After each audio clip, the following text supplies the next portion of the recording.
Okay. Hi, I'm Ralph Preston, and I run Stroke Buddies, and we're back again for live PT class number 5, where we kind of try and talk about, we don't try, we talk about stroke recovery and various exercises and things that you can do to help with your recovery, and I try and demonstrate things. And I'm a big believer that we get better on our own and we get better at home. And therefore, it's important to kind of become your own physical therapist and learn as much as you can about stroke and physical and PT. So, there's no real structure to these. I just kind of take questions and do whatever comes up. So, somebody come up with a question, please, or else I'll have to come up with something to talk about. Anybody got anything they're working on? Well, I'm still working on this drop foot. How you doing with getting that heel to go down? You doing weight bearing? Yeah, I've been doing weight bearing, but I guess it's too soon to see any results. Well, you know what? It doesn't happen overnight. I can't say how long it'll take you. I can tell you how long it took a couple people who I helped through that process, and it was literally 2 or 3 months. So I think you've been doing about as long as your granddaughter's been around, maybe 4 or 5 weeks. So have you noticed that your heel's going down at all? Nope, not to me. Hmm. And are you doing some weight shifting at all, or is your balance? My balance is not good. So Yeah. if I do that, I have to hold on to something. Well, yeah, you should pretty much not always hold on to something, but you should definitely have something nearby. Right. And if you have balance issues, you should be holding on to something. I put my little hold on to something thing right here in case I need it today. Oh, your walker, yeah. Well, it's a walker, but it's got 50 pounds of sandbags on it. It's more secure than a chair. It's pretty close to a counter. Oh, wow, great. And for those who don't know, grab bars work real well. I use them. I've given them about 20 people, but I gave one to all the local people I was working with. They stick down to the counter pretty well. They're not something that you should rely on in the shower. I take mine on the road sometimes just because they're maybe better than nothing, but my balance is pretty good. And if I ever use one, I'm just light touching it to stop my brain from freaking out. You know how your brain freaks out when you step into the tub? Yes. Yeah, well, mine still does too. Even though got pretty good balance, I'm pretty safe. Speaking of tubs, if they don't, one thing you can do to get rid of the slippery tub, this is off topic, but we're on tubs, is if they don't have one of those mats, I'm not always crazy about those mats, you can take the bath mat and put it on the bottom of the tub, and when it gets wet, it'll stick, and your feet won't slide on it. Speaking of your feet sliding, anybody who's ever in the shower, try and make your feet slide towards each other. It's virtually impossible.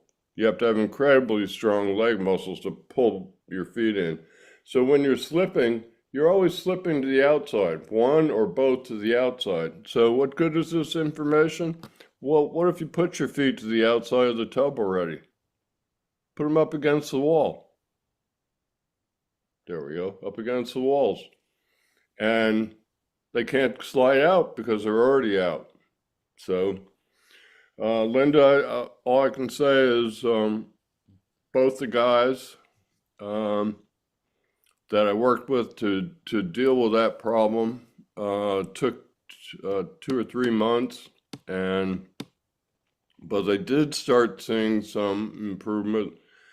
I would say hang on to something and try to do some simple weight shifting. Well, You're Ralph, I have a question. sure. Good, Jerry. Okay. I wear my AFO and then it goes away. My drop foot goes away, but a few months later it comes back. So, is there anything I can do to make it stay away?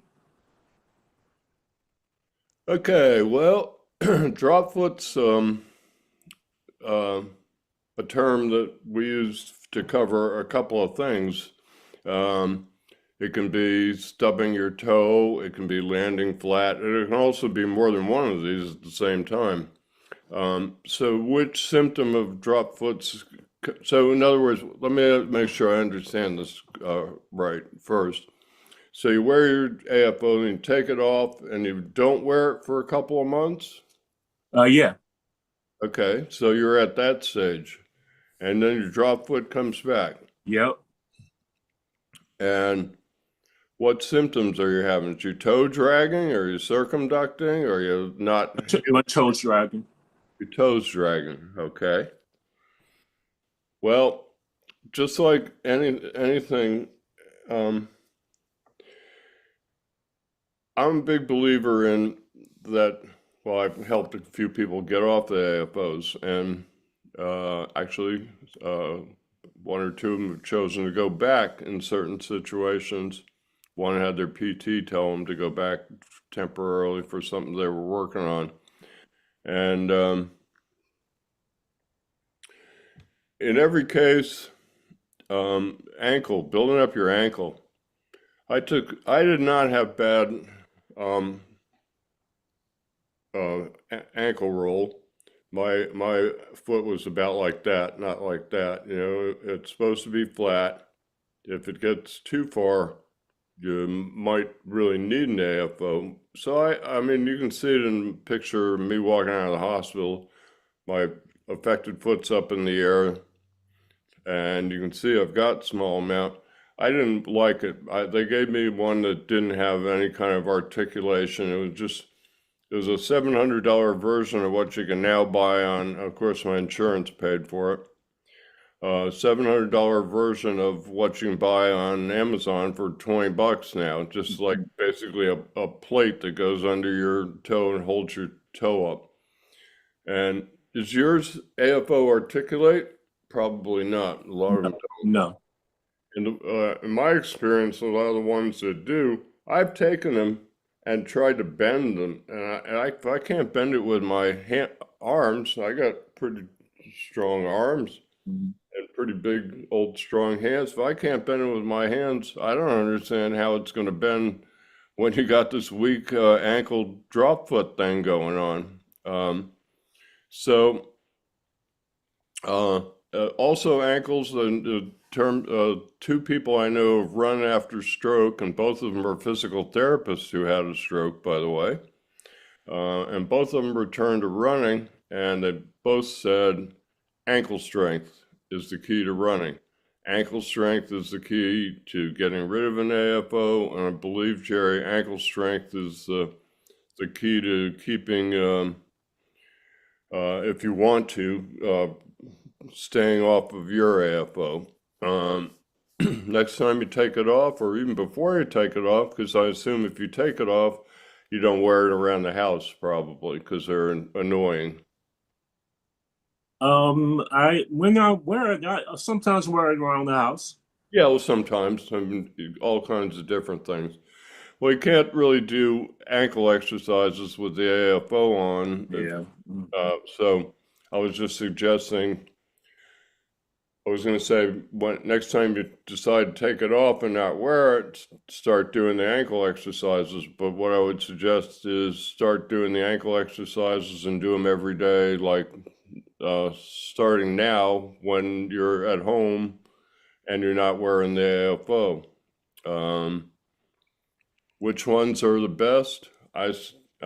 People have heard me say this 20 times. I still think the heel raises where you go on the steps and you put your toes on the steps as far as you need to. If you don't have good balance, you don't want to go too far out on your toes, but you can still dip with the whole ball of your foot on the step. Trust me, I've done tens of thousands of them. And you do heel raises where you raise your heel up, and guess what happens? When you come back down, you can dip below grade. Here's the step. So if you're on the land, you would hit the floor or the earth, and with your toes on the step and your heel hanging off, you dip down below. Not only that, but you're using some of your body weight now to get that heel down. When you sit at home and you do toe raises, just dorsiflexion where you pull your feet up, you're doing it entirely with muscles. That's actually a good one to do, especially if your toes dragging.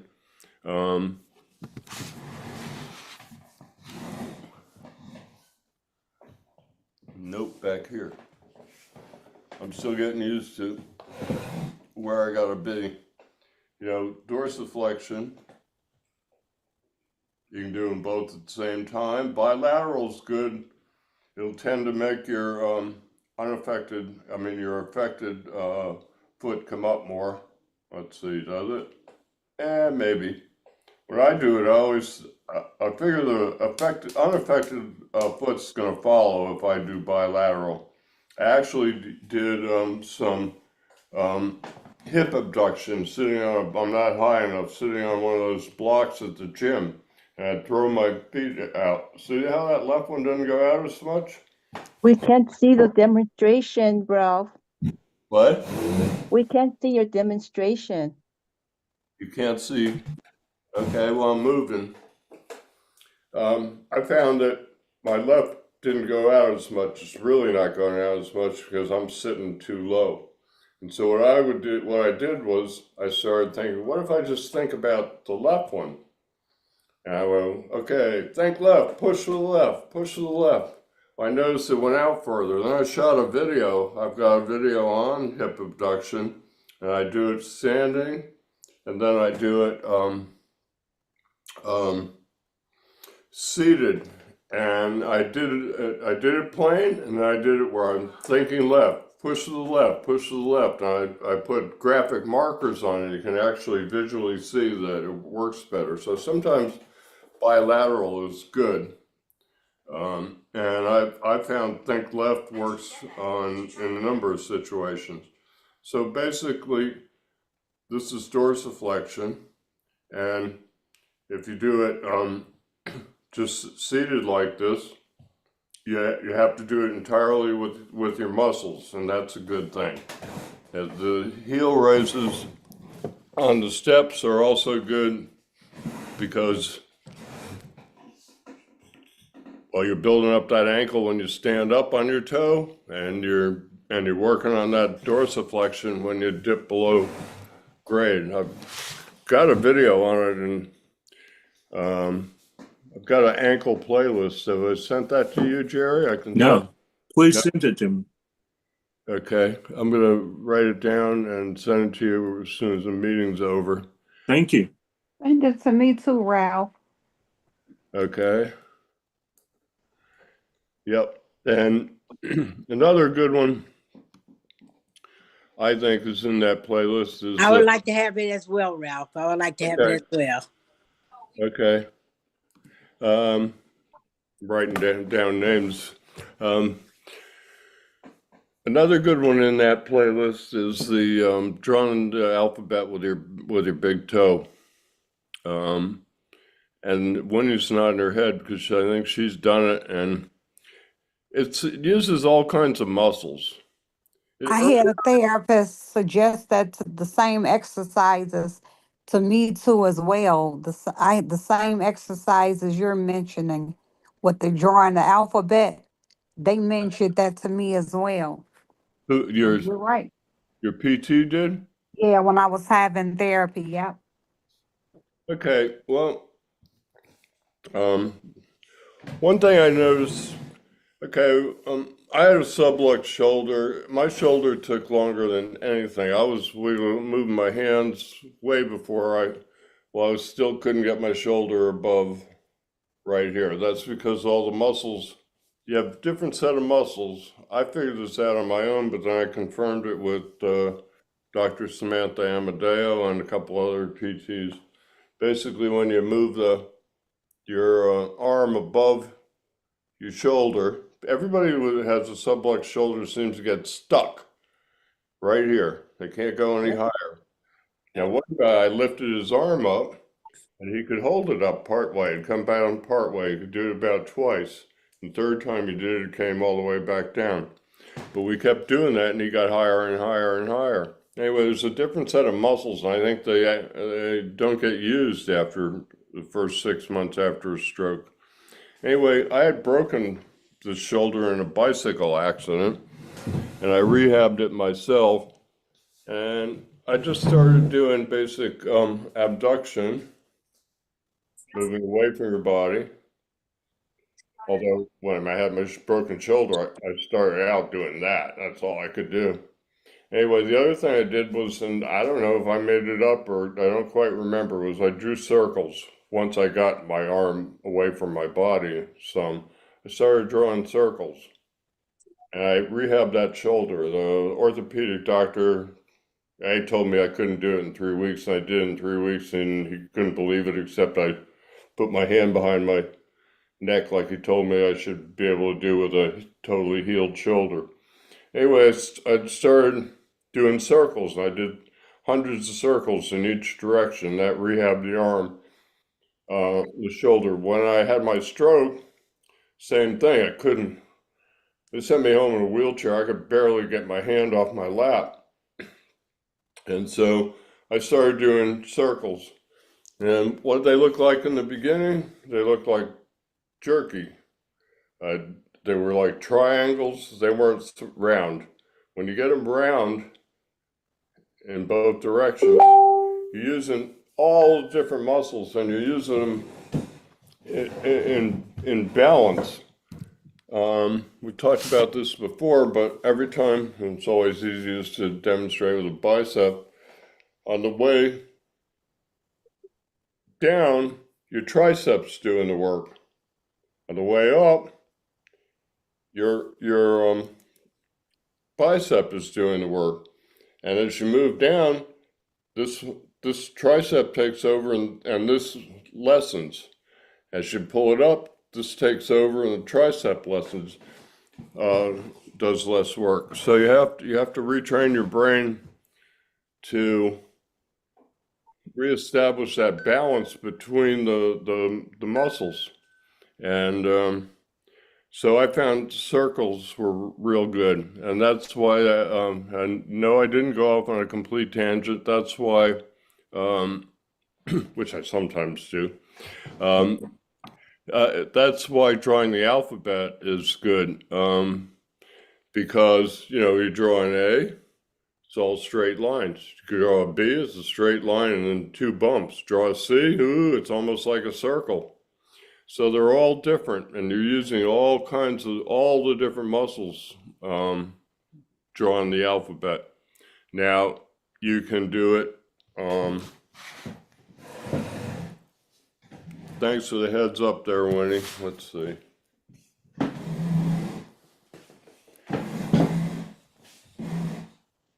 So you can do it on the ground, but that's using more of your leg than your ankle. Same with I was also told you could do it on the wall, but it also seems like you can do it. You're doing it more with your leg because you just move that toe. When you do it with your legs crossed, well, I do it with my legs crossed because it's easier than well, you can also do it like this.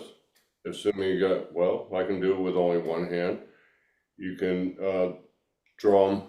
Everybody's seeing that? Yeah. So if I draw like an A, and they won't look perfect, I got some shake. Then a B. There we go. See, that B is using all this rotational stuff, up and down and rotating, using all the different muscles.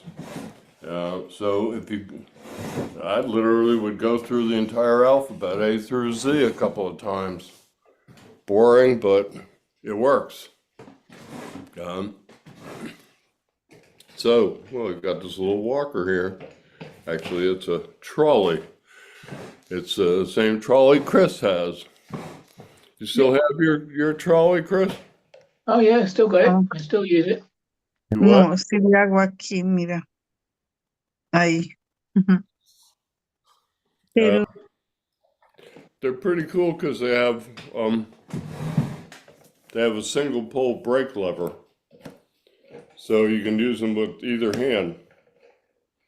The problem is that the brakes are with this one. You probably should have had them make up a batch for us, except we had to buy 550 of them for about $60,000, and pay Yeah. $10,000 shipping to get them. I thought about selling them, but this one's got brake locks.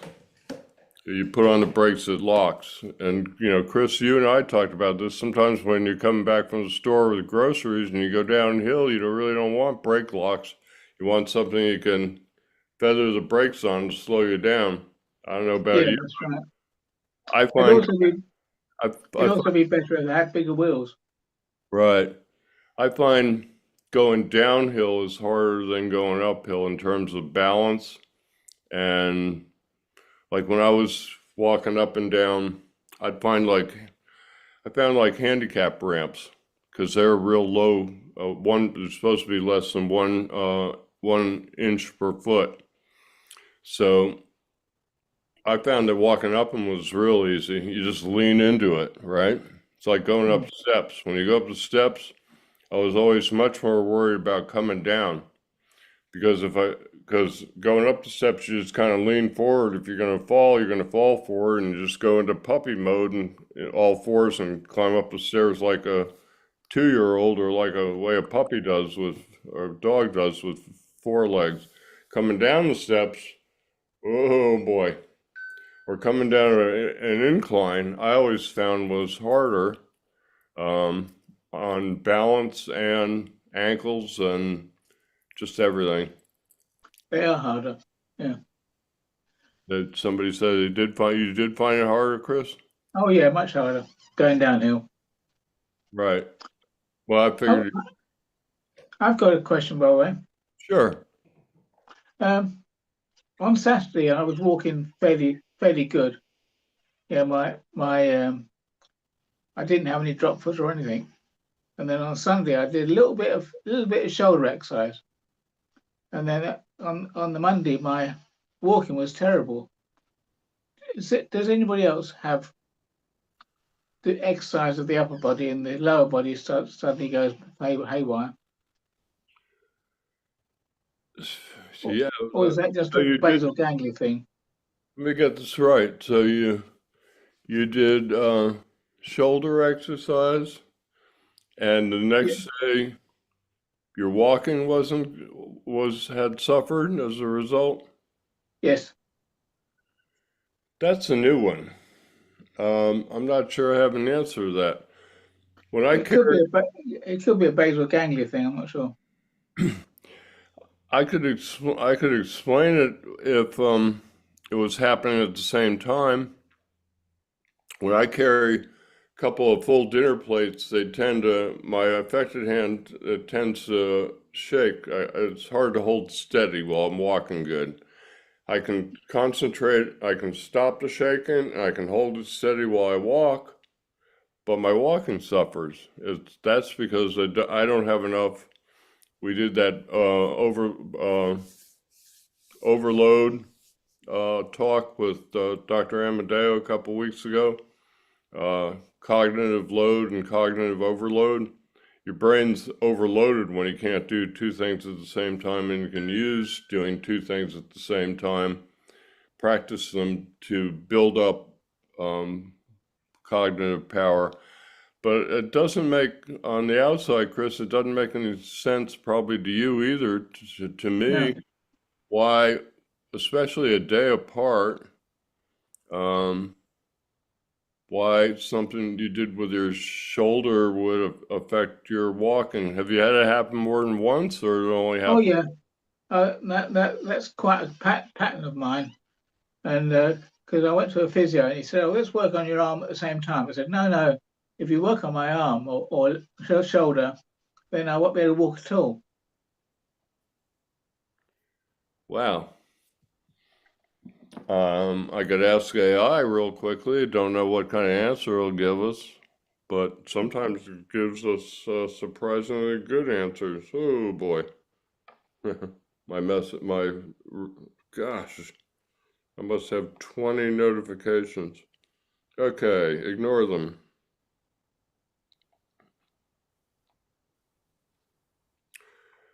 A stroke survivor I know says that when he exercises his shoulder or a physical therapist works with him on his shoulder, the next day his walking suffers. Period. In fact, if he works on his shoulder enough, it causes his walking to completely fall apart. Period. What could be the cause of this? Question mark. It doesn't seem to make sense. A day later and a different body part.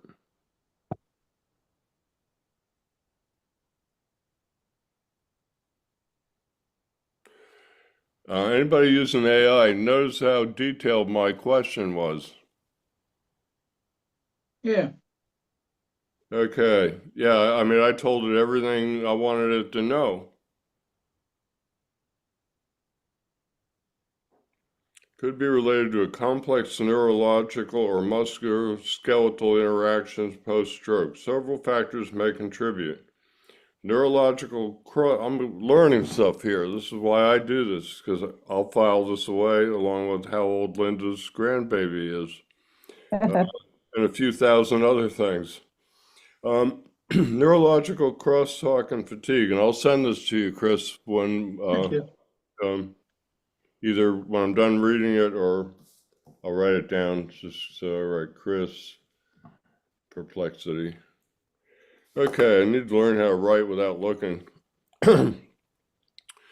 Neurological crosstalk and fatigue. Stroke survivors often have altered central nervous system control, where exercising one part of the body can temporarily affect motor control or coordination in a distant part.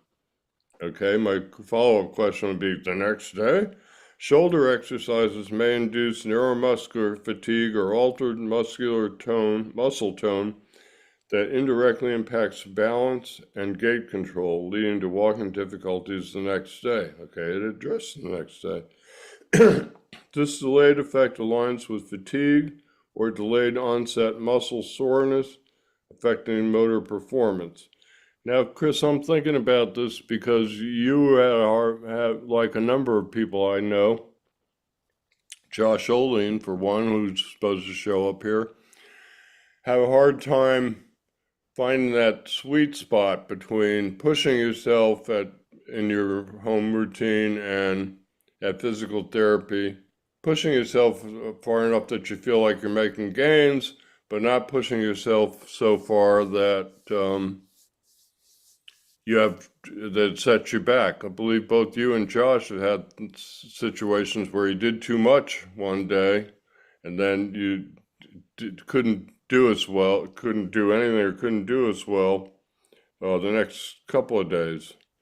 So let's see, upper extremity and postural control. The shoulder complex and upper limb muscles contribute critically to posture stability and balance. Weakness, spasticity, or pain in the shoulder after exercising can disrupt this postural support, impairing the ability to walk smoothly. Stroke survivors with hemiplegia often rely heavy on compensatory shoulder and trunk muscles for stability. In other words, if you don't have good, like anything, anybody ever hooked their foot around in every chair when they went to lift something, or, well, scarecrowing, where you go to lift your arm and you lift your shoulder because you can't lift your arm yet. That's an example of a compensatory, I touched something and lost my plate. Subluxar and pain, partial dislocation, you're probably past that. Motor control and coordination deficits, probably past that. Sensory motor integration, sensory input from the shoulder, arm influences trunk control and balance. But it sounds like a lot of what they're saying is it can affect balance, but it sounds to me like what you're saying is it throws off coordination and ability and strength. Would that be Yeah. right? More than balance? It's more a matter of like you lose we build up to a certain gait, and some days you're not doing as well, you don't find that gait that you built up to. I had this happen. It's like the stock market. As long as it keeps going up, you're good, but it's going to go like this every day. And you might have a couple days where you go, oh man, I need to sell that stock, or I need to do something different, but you tend to bounce back. The balance has gone as well. Yeah. My balance was poor as well. Your balance is gone as well. Yeah. Okay. Now this is the next day. Yesterday was the worst day. Yesterday, even though I did a lot of walking yesterday because I was playing bowls, today I'm walking better. So it doesn't seem to mind the same exercise. It just doesn't like different parts of the body. Okay, let's see.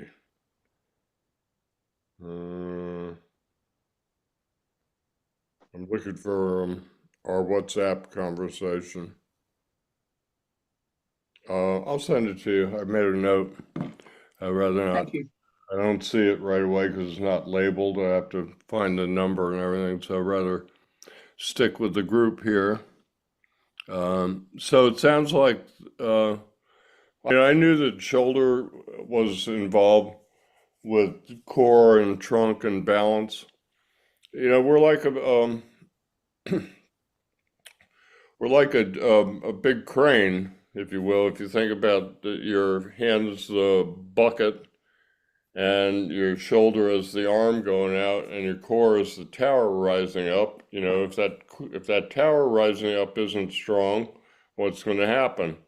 The whole crane's going to swing. That's going to make the arm swing while the crane's swinging, and that's going to make the bucket swing because everything's swinging. So there's a big relationship all the way down to your affected hand from core. I don't remember if we did one. Maybe we did a little brief thing. Number 2 might have been on core. Core is really important.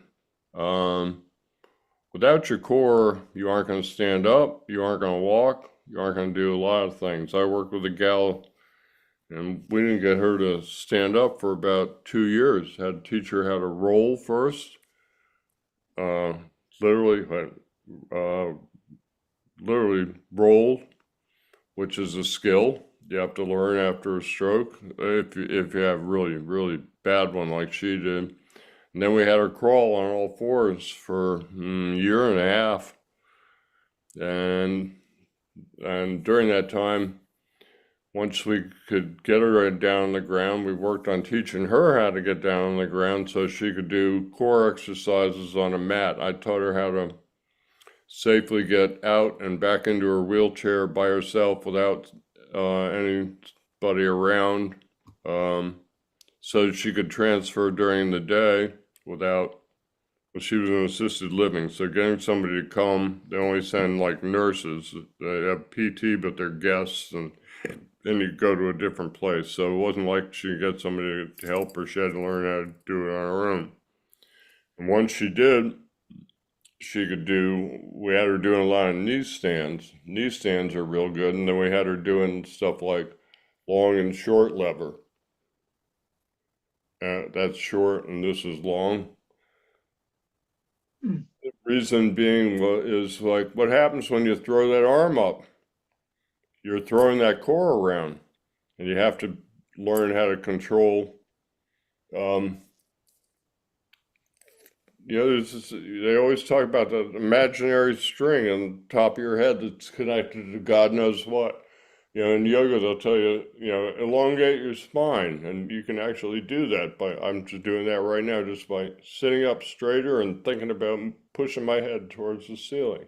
I'm getting about, an inch and a half, maybe. I can't tell because I'm looking at myself on the video instead of, let's see.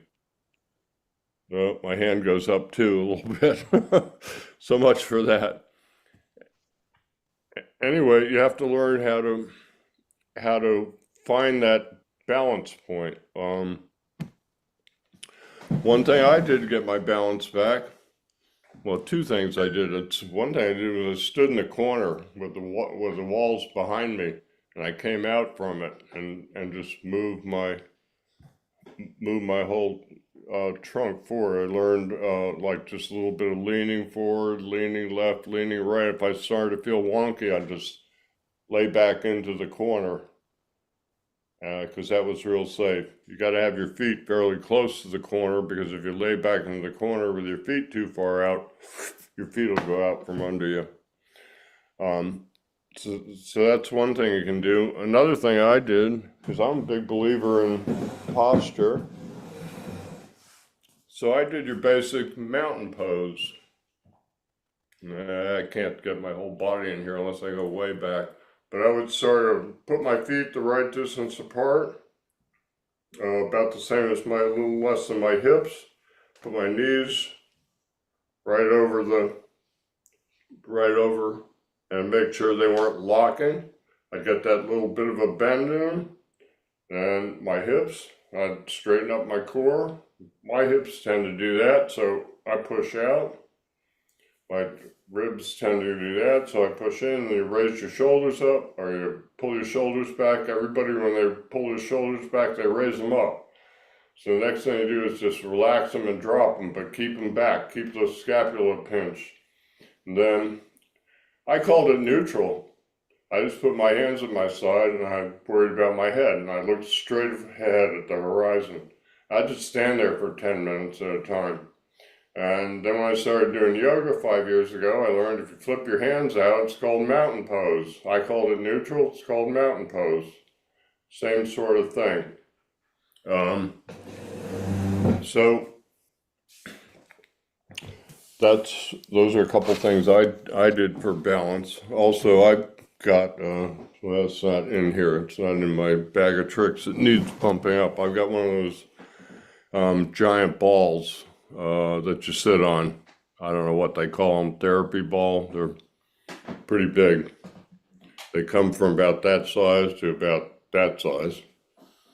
You sit on those suckers, you'll learn balance. If you ever get one or try one at the gym, make sure you've always got something nearby. I used to do it over by, they have those little tables like they have at therapy with a vinyl covering on them where you can do exercise. I'd go over there because I could grab onto that if I needed to.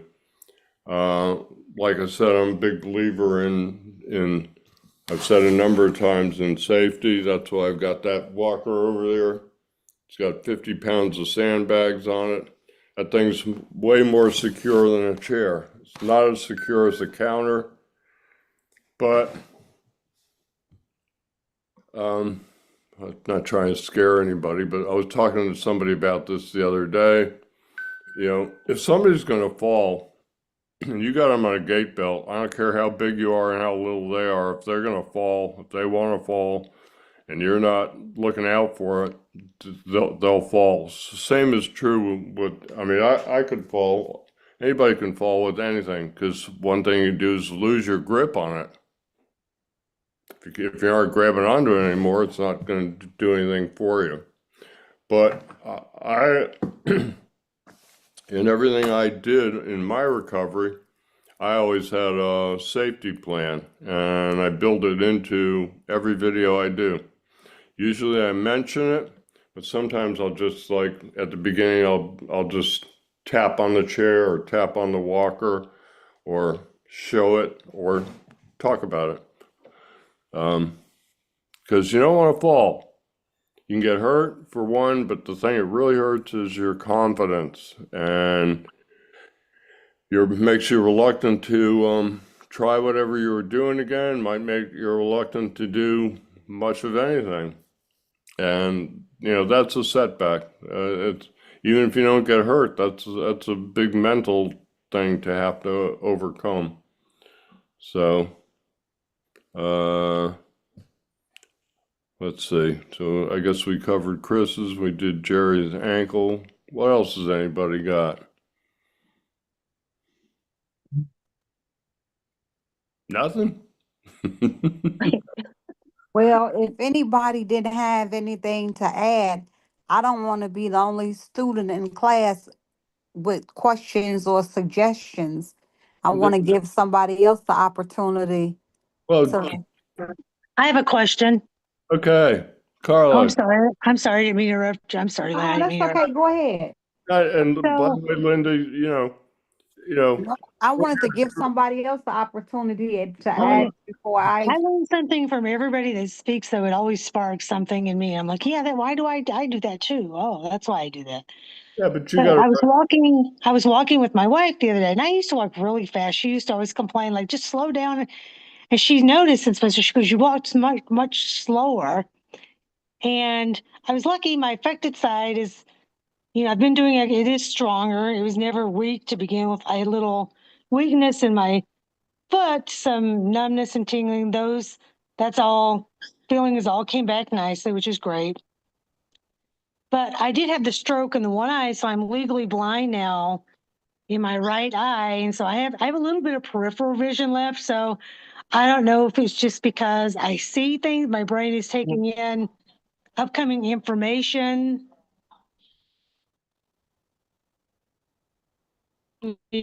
Okay. I just wondered if anybody else has noticed that their pace has really changed, and not just on purpose, but just because. Okay, you cut out. Oops. Can you hear me now? Yeah, but you cut it out for about 10 seconds and Oh, okay. critical Yeah. part. So, because So I only have the peripheral vision in my right eye, and I don't know if it's just because my brain is. I can still see what's coming at me, but because the things are coming, that optic nerve is so damaged, so obviously my brain isn't taking in what it did before. So I don't know if I've just slowed down, if it's like my brain's way of just being more cautious because I don't see as well, and maybe it's thinking, well, maybe you don't see what's coming yet, so we're just going to make you slow down. I was just curious if anybody else had noticed that their pace had changed significantly without trying on their part.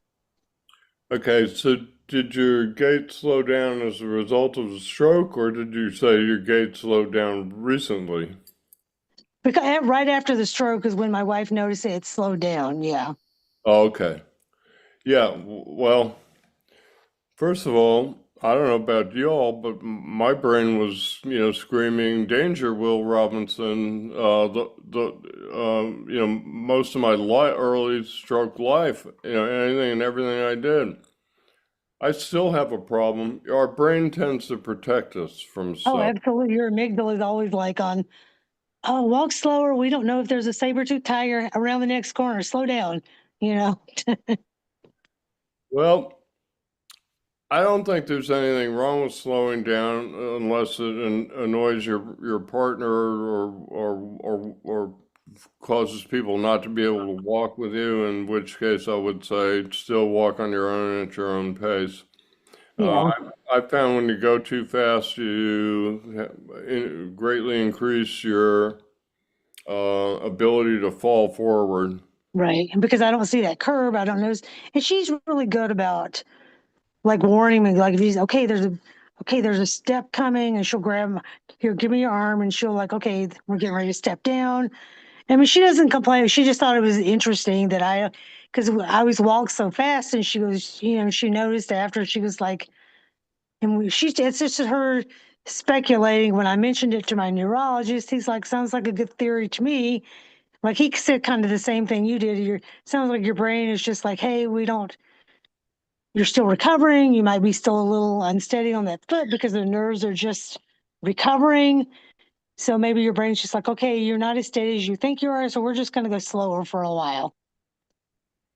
Right. It's not a bad thing. It's just interesting. It's just so interesting how your brain. It's just fascinating how your brain tries to help you recover and tries to look out for you, and our brains are just so amazing. It is just so amazing. Well, Amazes me every day. The safety thing I'm talking about is a battle between, your brain saying, basically saying, mind was saying all the time, don't do that. We don't have any balance. Don't do that. Don't do that. Don't do that.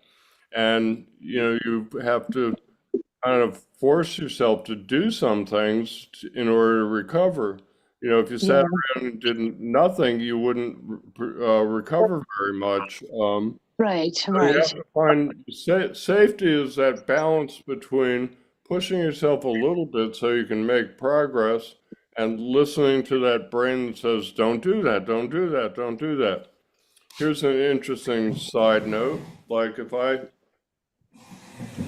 I try and stand on my affected leg only and balance on it and let go, I can't do it. I'll fall to my unaffected side. I can't get over far enough. My brain will not let me get over far enough. And when it does, it really freaks out because it Yeah. feels like I'm I in have a the same problem. So Yeah. interesting, so fascinating. I have to turn this way to do it, and you can't see my feet and everything in one shot. You'll have to believe me. But if I take and grab onto something, stand on that one foot, and then pull myself over, I'm doing it. Yeah. But I can't get it. That was pretty good. I mean, I only held it for about 5 minutes. But, Yeah, yeah. but okay, I'll keep my hands up. I can't. Right. You could see that you're trying and your body's just like, nope, nope, Brain not is doing it. saying Nope, we're not no, doing it. and then it goes too far. But if I Yeah. grab on and bring myself to that position where that string is going right up out of my head, nice and straight, I can do it. Yeah. So it's a protective. That's to me.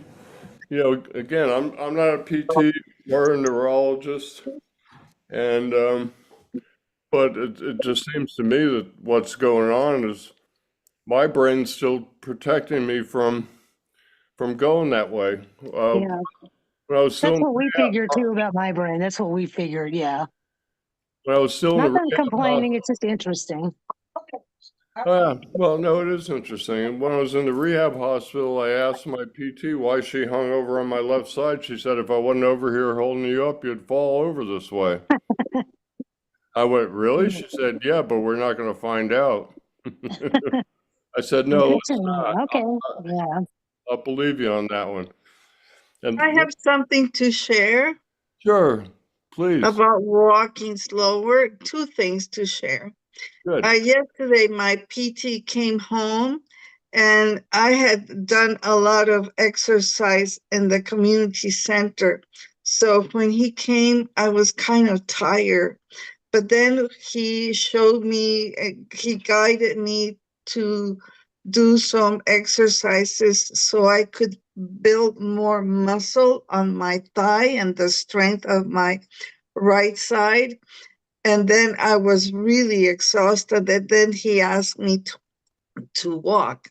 And so we went out to walk on the hall of this apartment building. And it took me 4 minutes to walk to the end of the hall. And then when I came back, I was exhausted. It was very hard for me to walk, but nevertheless, I walked and I did it in 8 minutes, which was double the time. And so for the first time ever in my life, which is common sense, he says, your body is tired. Not only your mind helps, but your body is tired. That's why it takes so long to move. And I was very pleased to hear about his guidance on something so simple to know, but I was ignorant about it. I am very ignorant. And I say with pride because I'm very humble. Then the other thing that I wanted to share is I've been doing the Ipsy hand for 26 weeks and I don't see any progress in my hand, but I have seen that it slows me. I concentrate on the Ipsy hand for 45 minutes each day, and it does impact on my brain, I think. But that's all I wanted to share. Thank you for listening. I know what, in both cases, what you're doing is you're still building up brain power, I believe, when you walk down the hall and back. So it took you 8 minutes, and you normally had made that run in like 4 minutes on on a good day, or Yeah. In a good day, I do 3 minutes. okay, so it was about it was twice as long. Yeah. I still believe if you had a PT there, he may have had you on a gait belt, or he was close enough to grab you. You're doing it in a safe way. I'm a big believer in that you got to push yourself somewhat, as long as you do it in a safe way. So Mm-hmm. the other thing is, they found that doing exercise before you do your therapy, well, what you're describing is it tired you out. But they found that you actually make more connections if there've been studies where if you do a half an hour of aerobic or some type of exercise before your therapy, that you get more out of your therapy because you produce that magic chemical BDNF, miracle grow for the brain, when you exercise, and it's present when you do your physical therapy, and you tend to make more connections. They studied a couple of groups, and people who exercised in advance had better outcomes. I don't know how much better, but they read that they had better outcomes. So my whole, and I looked into a lot of things. I'm pretty logical, and I pay attention to everything. I pay attention to every part of my body. I looked at the other side. But I basically came up with the idea that if you don't want your hand to go like, posture like across your arm, then you fight it. You do the exercises to open up that arm. Everything you can't do, my philosophy is everything you can't do, you have to fight in a controlled and safe way to get it back, if that makes sense. And so pushing yourself, I push myself constantly, very, very slightly, but constantly. I would not necessarily going faster, like better. I walked 5, 6 times a day for 45, 50 minutes. And not in the beginning, I definitely didn't walk for 45 minutes straight. I went outside and walked for 45 or 50 minutes. In the beginning, I'd do like one lap around my driveway, sit down for a minute, do one more lap. Eventually, I got to where I could walk the whole time. But I didn't necessarily push myself with speed. I pushed myself with, okay, think about it. Because remember, you're making connections. The muscles are just doing what the brain tells it to do. So the better you can get your drop foot, the better you can like land on that heel, roll and push off, the more you're going to make that connection, make that muscle memory, for which I think is a stupid term. Yeah. It's brain. Yeah. Yeah. Well, one So thing that I picked up from our last session with Maddie, I'm sorry, our last session with Maddie from, the sleeve, and she was talking about ankle, and I thought about, I never really thought about ankles too. So I Googled some easy. So now every day as I sit and do some chair yoga every morning, but I've added like ankle exercises. I figure, it sounds crazy. You think about, when I thought about, I strengthening my leg, I never thought about strengthening my ankles. And I was like, well, duh, you need your ankle. It's funny how we just take all these things for granted. I never really thought about that until she said that. You have to worry about work on your ankle strength. And I'm like, wow, I never even thought about that. you guess you came in a little late, so Miss Jerry was asking about his he wears his AFO, and then he takes it off, and he notices after a week or two, his drop foot comes back. And I told him the secret was ankle strength. So I'll add you. Oh yeah, I have a playlist on it. We kind of went over. no, sorry. Yeah, I was a little bit late. I just quizzes, got out of and another appointment. Yeah, definitely. That would be great. Thank you. I'll add you to the list of people to send that to. Yeah, Great. ankle Thank you. strength is the key to running. It's the key to um, getting rid of, being less dependent on an AFO, and it's also the key to that heel strike and roll through. So when I said I used to walk 50 minutes every other hour, on the hour I'd go out and walk 50 minutes, and the other hours I'd do hand or arm and shoulder. And I oftentimes just concentrated on form rather than speed. Speed comes with form. I found that if you try and train for speed, you have a greater chance of getting hurt, in my opinion. So what I did was I thought about it, okay, put that foot down, heel strike, push through the toe, don't lock the knee. And when you're walking, you can't even talk to yourself fast enough, because even if you're walking slow, heel strike, okay, roll through, don't lock the knee, push off, take an even step. Don't twist that affected foot when you put it down. Keep it nice and straight. And one thing that a lot of people do is they don't take as big a step with their unaffected foot as they do with their affected foot.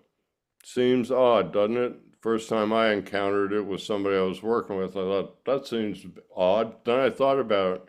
The reason is you're not weight bearing, you're not willing to weight bear on that affected leg as much. And so, when we first start walking, we do that shuffle where you try and put almost no weight on your affected leg forever. I can demo it if people want. Basically, you do this little ba-boom, ba-boom, ba-boom. As soon as you put that affected foot down, you throw the other one forward. Well, as you get better, what happens is you still aren't bearing weight enough on the affected leg, and what happens is, in order to shorten it up some, you don't take, this is my affected, so you take a big step with your affected leg, but then you take a small step with your unaffected leg. So one of the things to work on as your gait gets better is taking even steps, and you'll find that your unaffected foot is the one that's not moving out as far as your affected one does. You can move that affected one out a normal step because you're taking all the weight on your unaffected leg, and your brain is comfortable doing that. So, let's see, she's not here anymore. So ankle strength is we're back to ankle strength being important. So, and Linda's still here. Linda, you got a perfect right to ask questions. I know you don't want to monopolize it, but on the other hand, you don't want, if you have questions, we don't want you sitting there and letting everybody else talk and never asking yours. Well, I do have one more question. Well, I don't know. Yeah, it's so, my fingers are kind of like clenched, and I want to know if this is a good sign. I've noticed that with my fingers being like almost clenched in a fist, the more I stretch my arm or lift it or stretch it, the looser my fingers become. Is that a good sign? Yeah. Okay. I'm going to demonstrate this with my unaffected hand because I don't like to demonstrate early on stuff with my affected hand. I did one time, and I found it real early on. I found I went back a week or so, and it took me a week or so to get back to where I was. But typically some people have like complete clench. Some people have put pads between their fingers and their inside of their hand, because the fingernails will actually dig in bad cases, dig right in and make your palm bleed. But most people have got like some kind of a claw cut type thing going on, and an inability to open their wrist. Early on, a lot of people can move some. I was moving all of them. can move like, one finger or two fingers, but not the others, not the pinky or something, or they move the pinky, but they can't move the pointer finger, index finger. So they got limited movement, like this. Now, if you therapists or I take and straighten out their wrist, they can't move anything. So when you can, and I'll do this with my affected hand, so when you can start moving all those fingers with your wrist bent and then move them all with your wrist up and move, I got to block my elbow to get that whole, when you get that whole thing back in your wrist and you can move your fingers in any position, that's because of something similar to what you're describing. You're in the early stages of that. Basically, well, all your fingers are connected through tendons. They go all the way to, you can, can you see that? If I move my fingers, yeah, you can see the tendons moving there. Yes, I can see it. If you put your fingers right here and you move your fingers, you can feel the tendons moving. I think when you sit around with that claw for a while, all those tendons are shrinking, all the muscles are inactive, and that's why it takes a lot to overcome it. But again, we're back to my fighting against it. What you have to learn how to do is if you work on your wrists, let's say, and you can move those fingers and you get that wrist moving some, you'll notice that the fingers might move more in this position. You might also notice you can start to move them in other places with your wrist. And that's because you've got to, I guess, stretch those things, everything back out and get the muscles working again. And then you can make the brain connection to, build it in and remember it. So, yeah, I would say it is a good sign. Just like people who've had like a dead hand for a while, they start to feel tingling or something, or they get a little like flicker movement. They can suddenly just move one finger a little bit. That's also, both of those are good sign. I don't know about pain. Some people say all of a sudden, I've got pain, but I got a little bit of movement. That sounds like that might be good. Any kind of movement's good.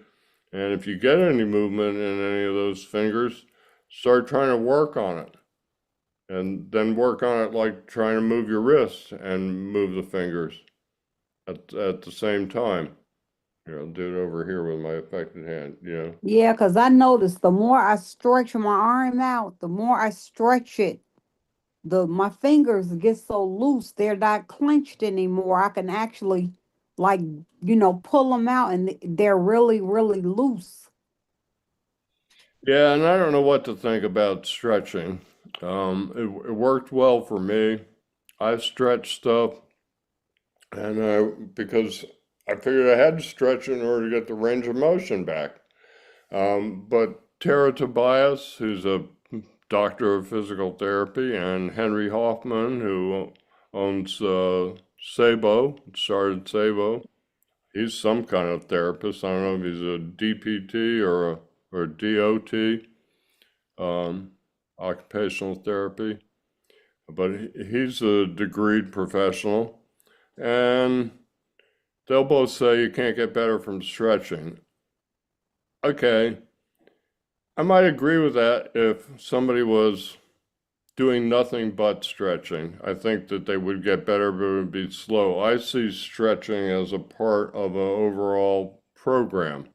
If you don't stretch, if you don't try and, well, I do stuff like I put my elbow and I'll try and push this when my elbow wouldn't straighten all the way on its own, I would do stuff like put my elbow on the table and then push, how can I do, yeah, there we go, and push down with my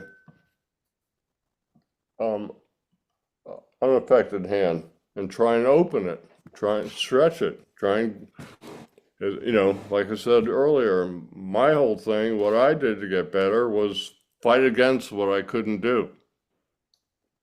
So I mean, that sounds simple enough. It's not that simple when you go to do it. And it's, there's a lot involved in fighting against what you can't do, particularly walking, because like I said, when you just throwing that leg forward, you got to remember to put the leg forward, take the same even step, don't twist the foot, land on your heel, push off the toe, don't lock your knee. That's like 7 major things right there. And just taking one step with your unaffected leg. And you haven't even tried to take the second step where you're weight bearing on the affected leg and take a step with your unaffected leg. That brings on a whole bunch of more issues. So I always use the word 30. I mean, the number 30. I said, you got to think about 30 things at the same time when you're walking. It may not be that many, but it's a number. I just named 6 or 7 major ones. So, all right. Well, we're down to half a dozen. So other people had stuff. Yes, Ralph, you're What? definitely right about the when your affected leg goes forward, the unaffected leg doesn't go anywhere near as far as the Your unaffected leg doesn't go as far. No. No. Because you're still not willing to be on that affected leg long enough. Yeah. So it's a weight bearing and weight shifting thing. Chris, does that happen to you? Oh yeah, definitely. Have you ever tried the John Wayne or Monster Walk? Yes. I call it the drunken sailor's approach. Yeah. Yeah. That'll work. Yeah, you go wider. I like that drunken sailor, because I was telling somebody the other day about, if you walk on a wet floor, you think like a 90-year-old man. You do the little short, both steps short on both sides, little old man shuffle or old woman shuffle. Yeah, drunken sailor. I guess they widen their stance. When you widen your stance a little bit, it forces you to put your weight evenly. I don't know about you, but when I do the John Wayne walk, it feels really good, because it's the only time I don't have a little teeny bit of hip dip.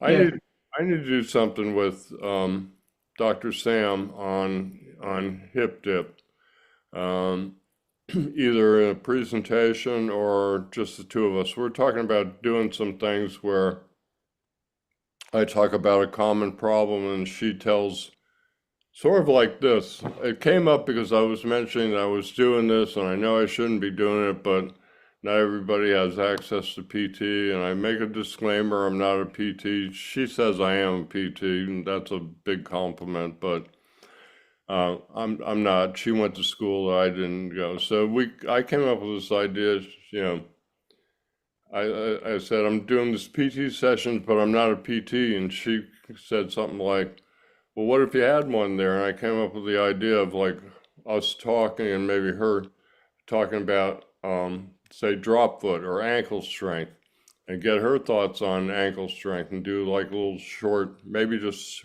she and I were going to experiment one night on Zoom. In fact, I was thinking about it this morning to see if I could get on her schedule maybe next week and just try that fooling around thing. So she would recommend exercises and I would do them. I call it being her crash test dummy. It's not exactly the same as being a crash test dummy, and I hope I don't ever crash demonstrating anything. But I think, she can do stuff, but I think when we see whole people who haven't had a stroke do exercises, we feel differently about it than if we see somebody who's in the same boat as we are doing them. And so I would, I got a lot of ideas on that, because I do things like I walk around here, and I was showing this to Luke yesterday. I walk around sometimes at night, and I know right where my gluteus medius muscles are. They're what control that hip dip. They're responsible for hip stability. If I take a step with my unaffected leg, I can feel that gluteus medius firing big time. If I take it with my affected leg, I feel it firing, but it's only 50–60% as much. I can feel it in the muscles. So one of my ideas would be for me to go around I also noticed that part of that whole thing is you got a muscle right back here. I don't know if it's your psoas or your quad, I can't remember the Latin name for it, but I noticed that my back has issues sometimes when I have a hip dip. And so I put my hands on my back on that muscle right where it hurts the other night. And guess what? It's flexing differently on one side than the other. It's actually acting up on my affected side. It fires more than it does on my unaffected side. That makes me think that it's doing some kind of compensatory thing. Anyway, we might be doing something like that. I'm not a physical therapist, but I have one right here with me. It would be the concept. Maybe. Yeah, I don't know if she can do it much in the daytime. We might have to like do it in the evening, kind of like William and I did roadmap, do 20-minute segments on a particular topic, just the two of us, and put them on YouTube. It's still in the experimental concept stages, so we'll see. But there's a lot That more. actually sounds great, like a great idea. Well, thanks. I'm full of it. I'm full of them. That was for you, Dr. Hetzler. It was my attempt at a bad joke. Well, I appreciate that, Ralph. I always say it. I slip. Like I say, instead of I'm full of them being good ideas, I go, I'm full of it. Oh, man, I'm full of them. Anyway, I can't tell a joke to save my life. I don't remember them, probably because I'm not good at them. You ever notice that the things that you're good at, you like to do, and things you're not good at, you don't like to do? And therefore, I don't remember jokes. I remember like a couple of jokes. I got one really bad country and western joke. Have I ever told this one to you? I don't think so. Oh, you know what happens if you play country music backwards? Nope. Get back your dog, your girlfriend, and your truck. There you go. So anyway, anybody else got any more questions? I got one. Okay. What are you supposed to do about a thumb that doesn't do much of anything? A what that doesn't do much of anything? Your thumb. I want to grab cups and stuff. Oh, but your thumb. yeah. Well, I can tell you what I did. Okay, so first of all, some people's thumbs are stuck way up in like hitchhiker position, almost like it's hyperextended. Other people's are kind of stuck glued to their hand, no matter what they do. What position is yours stuck? More like, yep, the fingers. It's what? Closer to the fingers. It's stuck close to the fingers, so Yep. you don't lift it up. No, hardly. So you can't do that. No. Okay. I did thumb push-ups. Let's see. I called them thumb push-ups for lack of anything better. I don't know if a physical therapist showed them to me or I just invented them. I think I might have just invented them. Of course, somebody else had probably done it before me, but so I went like, so that's up and down, and then I went over here. So I went like this.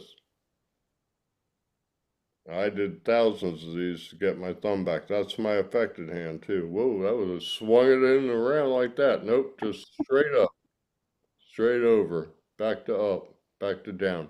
Okay, but if you can't move that thumb up, you can't do that right yet. You can't do that yet, right? So.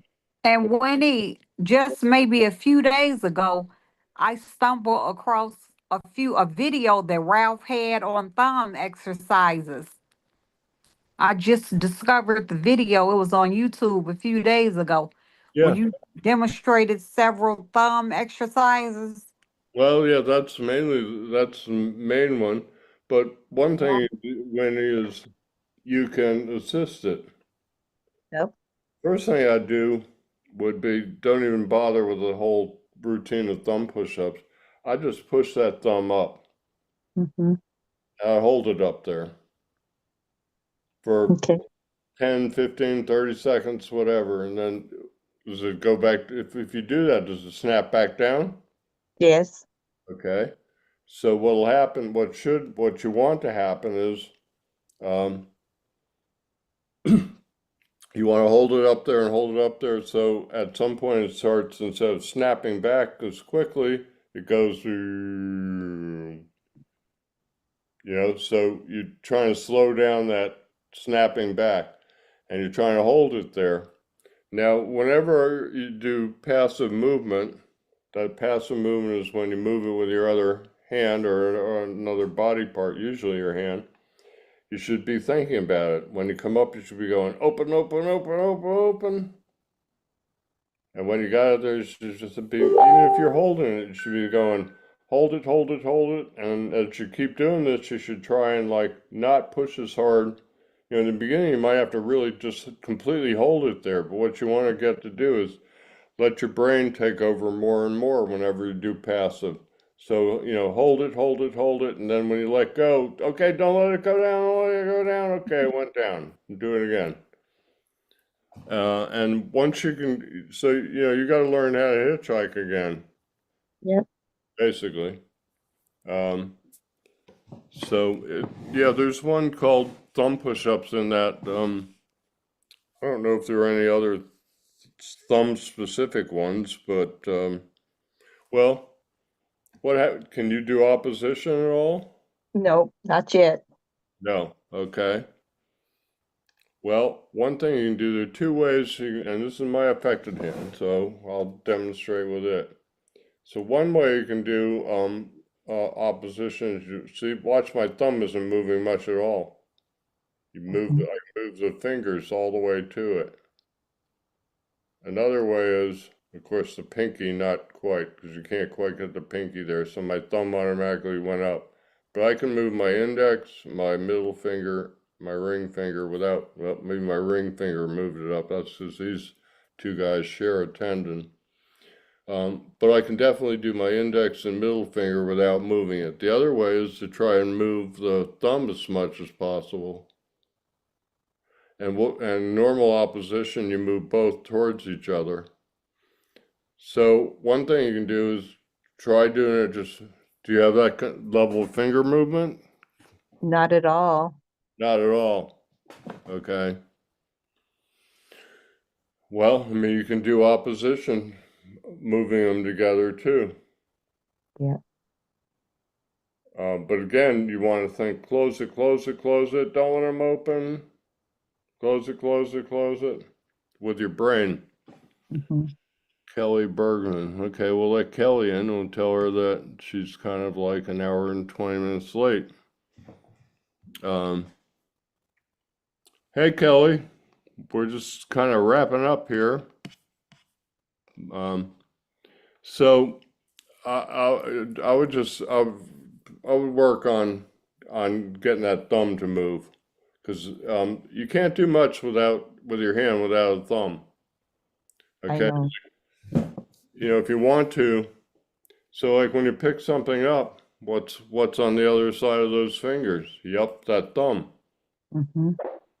You want to try an experiment, well, you couldn't do it because you can't have you use your unaffected hand. If somebody taped your thumb to your hand, how are you going to pick up that glass? You can't. Well, if it wasn't full of water, I could pinch it but I was trying to pick it up like this, but my computer's here and I don't want to have a mess. And I tried to get the thumb involved. Nah, you can't pick up a full glass of water that way. So, pinching is key to everything we do. You can't pick up a pen. Or can you? Maybe you can pick up a pen. Yeah, you can pick up a pen. But you can't do much with it. You can't write with it. See, immediately try to get my thumb involved. So getting that thumb working is key to having much with the being able to do anything much with the affected hand. So is getting all the fingers moving. Can you move your fingers at all? A little. A little? Well, keep moving them. Okay. Keep doing whatever you can with voluntary movement. This is a good one. Try and lift each finger one at a time. Mm-hmm. Not easy, especially with a ring finger and pinky. They share a tendon. So when you lift your ring, I have a hardest time with a ring finger, actually. I can lift my pinky up without the ring finger. When I lift the ring finger, I'm fighting this one wanting to come up and my pinky wanting to come up. Of course, I've learned to see how hard I'm pushing with that pinky. Yeah. I've learned to try and keep that one down. I got some shakes, so my fingers are jumping around. Should ask Dr. Hetzler what the name of that. I have some kind of tremor. Do you remember that you told me 2 weeks ago the name of the An intention tremor. intention? I need to look it up. Intention tremor. Right. I have an intention tremor that tremor. I said trimmer like a bush trimmer. Okay, hedge clippers. I want to look it up because I want to see if there's anything I can do to, guess what? Fight against it. Yeah, don't do it. Don't use it. Don't use it? Yeah, then it won't shake. Oh, okay. Well, you know what's interesting is I did this before. So, like, if I put it in my eye drops, my hand will shake all the way till I touch it, and then it's fine. As soon as I grab onto anything, so if I don't want people to know, and I don't really care. I mean, I just grab it quick. See if I come up on it, it'll shake. And I want to do it because it's full of water. But if I just grab it like that, as soon as I don't get any shake, that's my unaffected hand because I'm not going to dump that water over in my computer. I might not, but there's a chance, and I'm just not going to do it. But if I grab something quick, in fact, I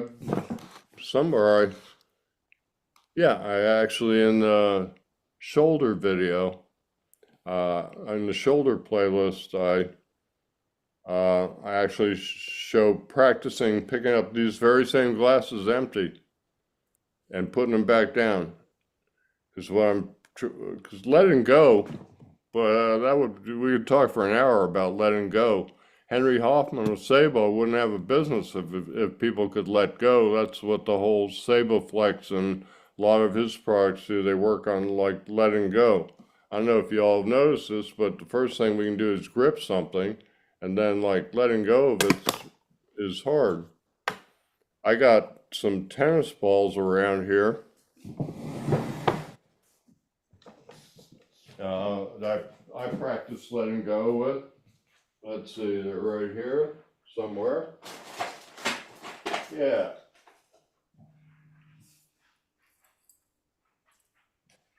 So I noodle around with a lot of stuff.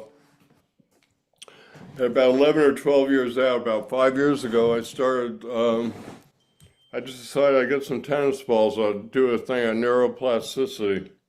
And I'm right-handed. I'm left affected. I throw like, oh, no, that would be sexist. I don't throw very well with my left hand. And so I got some tennis balls, and I threw 10 of them. I had only one ball at that time, and I walk and get it. And I measured it, and I threw it. The farthest I threw it on day one was 24 feet. I threw 10 tennis balls twice a day for 30 days, and I could throw them 44 feet, double. And the first time I did it, I got 2 in the course. I set up a camera in a certain position. I marked it so I could do it again a month later with the same shot. The first First time I got 2 on the course, 1 hit the house, 7 went in the garden, and 2 were on the lawn going right towards the camera. When I threw it twice as far, I got 8 of them on the course, none hit the house, and 2 went in the garden. So my accuracy improved. So, but I got tired of doing all that walking. So I found a couple more tennis balls and started doing 3 of them.